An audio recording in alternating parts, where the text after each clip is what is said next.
Ô Marcelo, eu queria começar falando sobre um assunto. Aqui no Brasil, a gente tem um grande déficit habitacional.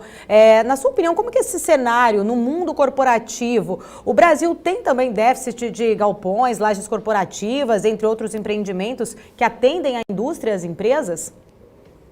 Sem dúvida alguma. Eu diria para você que na parte corporativa, tanto nos galpões quanto nos prédios corporativos, nós estamos ainda numa fase pré-crescimento. Ou seja, o Brasil, com todas essas instabilidades que passou, sempre teve grandes soluços, sempre teve grandes episódios, mas não uma linha constante que pudesse permitir com que essa infraestrutura... Eu chamo o galpão logístico e o prédio corporativo de infraestrutura, porque, na verdade, eles são a ponta de tudo aquilo que nós temos como sendo a infraestrutura real. Quer dizer, o galpão logístico é a ponta de uma rodovia, é a ponta de uma ferrovia, é a ponta de uma hidrovia, né? Então, na verdade, o que ele está associado diretamente à nossa falta de infraestrutura, que é generalizada e que nunca pôde acontecer de forma regular em função das instabilidades que a gente sempre passou no país, né? Ou seja, existe uma carência gigantesca, principalmente na área de armazenagem de galpões, e que, em consequência, depois disso, a gente começa a passar também para os prédios corporativos. A gente está acompanhando bastante esse movimento do varejo na busca de melhorar a questão da logística de entrega de mercadorias. A Amazon, Mercado Livre, outros players, enfim, já anunciaram centros de distribuição estratégicos para que essa entrega de mercadorias chegue até mais rápido para o consumidor.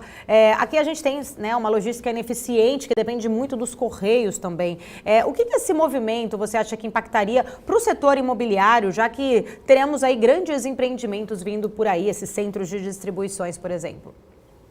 Isso já começa a acontecer. Isso nós já estamos observando de forma muito intensa a grande busca pelos galpões logísticos próximos dos grandes centros para poder atender essa demanda que está havendo da compra pelo e-commerce, obviamente potencializado pela pandemia, potencializado pela essa questão que o mundo inteiro passou e o Brasil não ficou à parte disso.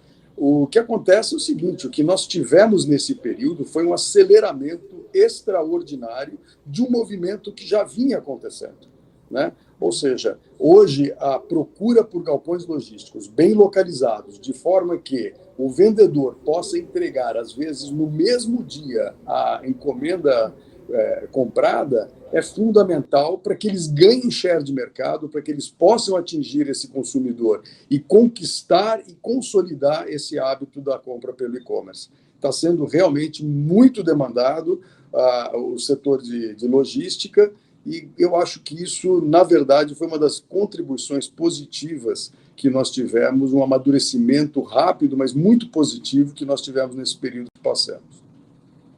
Marcelo, qual que é a sua visão, de uma forma em geral, para o setor imobiliário para os próximos anos, e onde você destaca ali que o investidor pode encontrar boas oportunidades? Nós vamos ter um crescimento no setor imobiliário em todos os segmentos, com os juros nos patamares que nós hoje encontramos. O segmento imobiliário passou a ser uma alternativa não só de investimento, mas uma alternativa de crescimento. Isso aqui é muito importante a gente entender. O setor imobiliário é a grande mola propulsora de toda a economia, né? O setor imobiliário movimenta uma cadeia gigantesca dentro da nossa economia. E com o juro nos patamares que estão, a carência habitacional que nós sabemos que o Brasil já tem há muitos anos, e o crescimento não parou. A pandemia veio, as crises vieram e as pessoas não pararam de nascer, as famílias não pararam de se multiplicar. Então, a carência habitacional residencial é gigantesca. A logística, acabamos de falar, nós temos uma capacidade logística muito aquém da necessidade de um país com a nossa dimensão, com a nossa população, e, num momento de crescimento estável, isso vai ficar absolutamente defasado, já está defasado. Nos prédios corporativos, a mesma coisa. Hoje existe a questão do home office. O prédio corporativo vai ter uma queda na sua ocupação, vai ter uma vacância elevada. Eu até diria para você o seguinte, que muitas empresas vão rever essa questão da frequência no seu escritório, no seu headquarter. Mas, por outro lado, nós também já vínhamos passando por uma escassez de prédios corporativos de qualidade.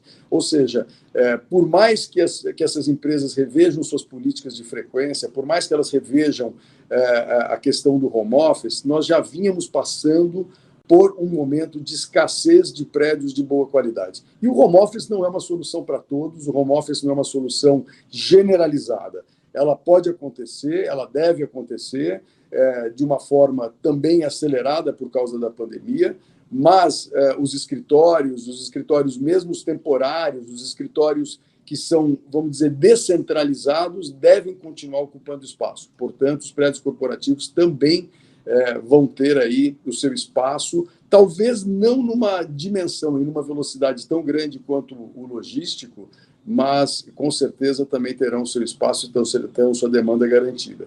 E assim será praticamente em todos os segmentos imobiliários. Nós estamos com uma demanda represada, com uma condição macroeconômica favorável e com um mercado em processo rápido de amadurecimento. Ou seja, o mercado imobiliário voltará e será a grande mola propulsora da nossa economia, não tenho dúvida disso.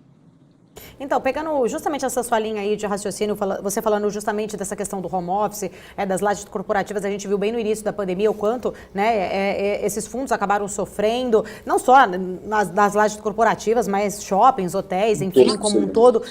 A gente está vendo realmente já uma mudança nisso, né? A gente está vendo já o retorno, né, principalmente de shoppings, hotéis que têm voltado às atividades normais. Você acredita ainda, pensando aí nos fundos imobiliários, que ainda possa existir dificuldades se a gente vier a ter uma segunda onda de coronavírus? Ou essa notícia, por exemplo, já da vacina, isso traz, de certa forma, uma certa esperança de que a gente realmente não passe por isso? Ou você acha que a retomada realmente já está acontecendo? Sem dúvida, a retomada já está acontecendo e a gente está não só experimentando um momento de retomada, mas de uma retomada acelerada. Aquilo que a gente estava falando há pouco, o represamento do consumo, o represamento da vida, de uma forma geral, aconteceu. E ela, quando volta com toda a sua dinâmica, com toda a sua vontade, com toda a sua potência. Isso está acontecendo, vai acontecer de fato, e como a gente falava lá atrás, alguns programas que a gente participou no começo da pandemia, nós vamos realmente ter uma experiência inédita num país com condições macroeconômicas como nunca vimos, com juros nos patamares que nunca vimos, uma economia represada, precisando de equipamentos de toda a natureza, equipamentos que eu digo equipamentos imobiliários, de toda a natureza. Nós vamos ter, sem dúvida, uma retomada muito forte, ela já está acontecendo. Haverão adaptações, sem dúvida nenhuma haverá adaptações, haverá eu diria para você, uma adoção de algumas medidas, de alguns modus operandi, mas isso não será, de forma alguma, algo que venha retardar crescimento, que venha segurar o nosso crescimento.